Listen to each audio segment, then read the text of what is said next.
Did you know that Sir Isaac Newton was a bit of a prankster? It's true. This brilliant mind, who revolutionized our understanding of the universe, also had a playful side. He once used a lantern and a scary mask to scare his neighbors, pretending to be a ghost. But beyond his mischievous antics, Newton was a scientific powerhouse. His discoveries, like the laws of motion and universal gravitation, changed the world. Newton's journey began with a simple question: why do apples fall down? This led him to formulate the law of universal gravitation. He realized that every object in the universe attracts every other object. He also gave us the three laws of motion, explaining how objects move.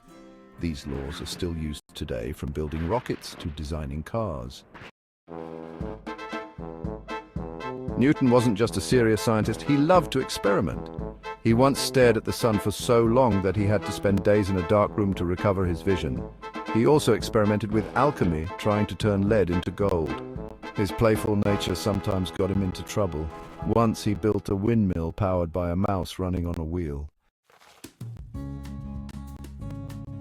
Isaac Newton was a true original, a genius who wasn't afraid to be playful and curious. His discoveries continue to shape our understanding of the universe, reminding us that the most profound ideas can come from the simplest questions. So the next time you see an apple fall, remember the man who saw it not just as a falling fruit, but as a key to unlocking the universe's secrets.